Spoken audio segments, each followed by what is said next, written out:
Raksalo Umakanta Academy Alimony Stringnai Mothani Jugal Mumbai Kobiguru Rabindranath Thakurni Takjak Mangthoni Mukhangri Normung Panda Songsajaka Mukhangri Normung Panda Nokrai Phangri Manjaka Hastani Montri Akra Biplop Kumar Dev Panda Pona Kariba Manjaka Kerong Tailung Montri Ratanlal Nath MLA Surojit Dotto Tripura University Kacham Chenjala Ornodoi Shahanu Kariba Kubri Nograi Rok Manjaka Panda Koksana Thatani Montri Akra Biplop Kumar Dev Shaka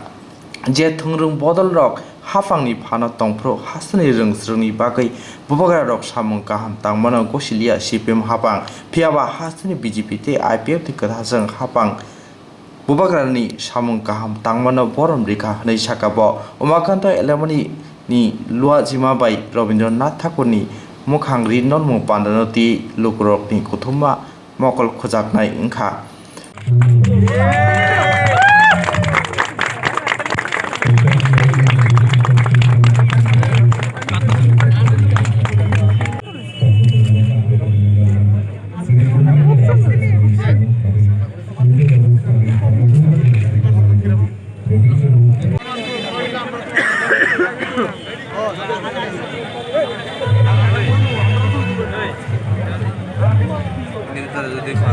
যে ভারত সে ভারত দিয়ে যায়নি আলাদা আলাদা রাজা ছিল ছোট ছোট রাজবাড়া ছিল ভারতকে একত্রিত ভারতবাসী করেছে সরদার বল্লভভাই প্যাটেলই করেছে ইংরেজ করেনি না মুঘল করেছে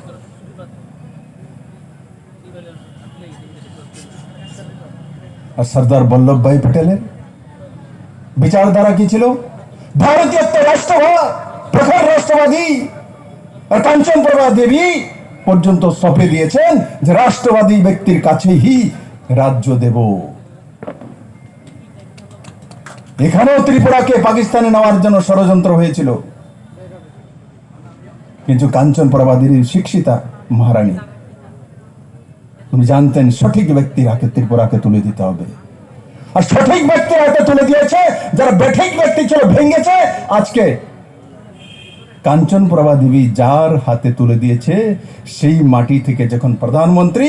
তখন উমাকান্ত একাডেমিতে আবার রবীন্দ্রনাথ দাঁড়িয়ে গেছে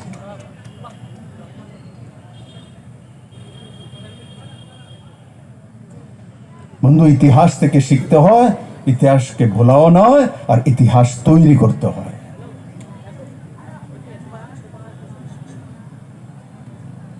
আচ্ছা নতুন ইতিহাস তৈরি হচ্ছে ভারতবর্ষের মধ্যে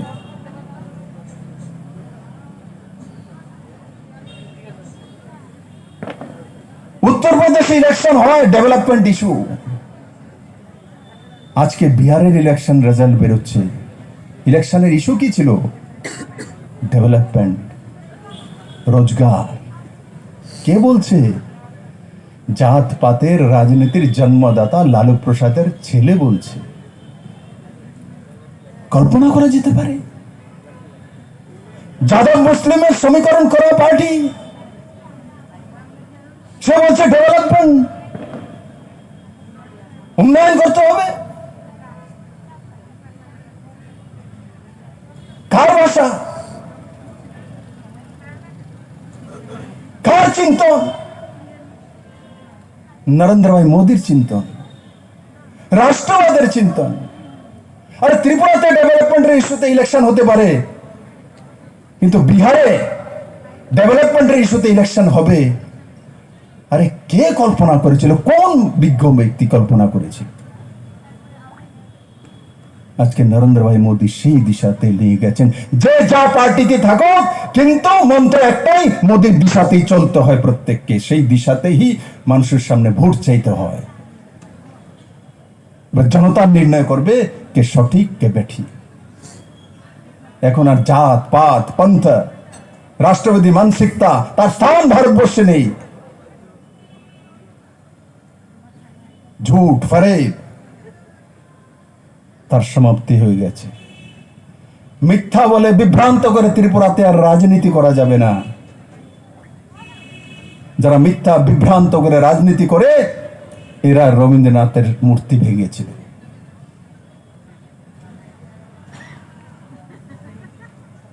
আজকে সত্যমেব জয়তে বলে যারা রাজনীতি করে এরাই সত্তাতে থাকতে পারবে डेवलपमेंट इश्यू থাকবে বিচারধারা সেটাই থাকবে রাষ্ট্রবাদ। और আমাদের সংস্কৃতিকে আগে নিয়ে যাওয়া। এই সরকার 200 কোটি টাকা ব্যয় কালচারাল হাব করার জন্য প্রস্তাব 15 ফাইন্যান্স কমিশনে পাঠিয়েছে।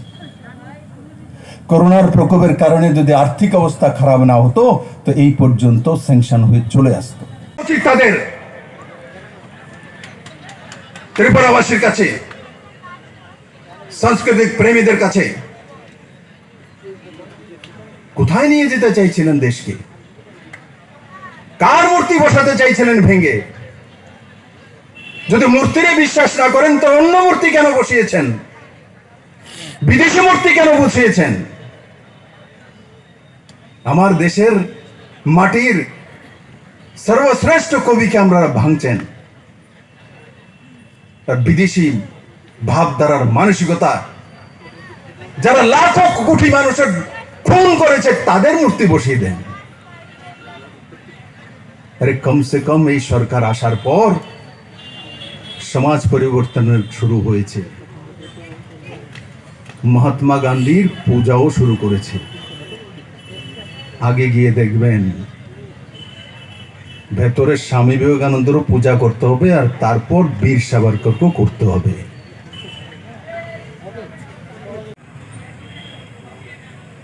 বাম থেকে ডানের সরকার এসছে। ভারতবর্ষের প্রথম কোনো রাজ্য যেখানে বাম থেকে ডান হয়েছে।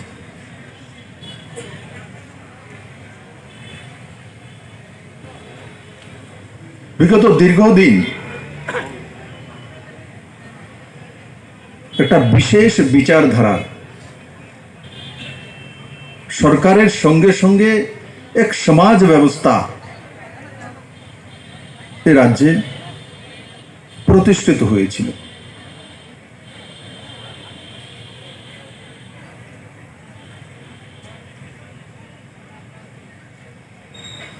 আর যখন সরকার চেঞ্জ হয়েছে, পরিবর্তন করেছেন ত্রিপুরাবাসী, তখন বিভিন্ন জায়গা থেকে एक आवाज उठातो হুইসপারিং কি যে কালচারাল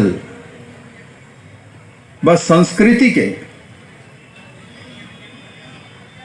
যদি কেউ বোঝে তো ওই সব বিচারধারার লোকেরাই বোঝে।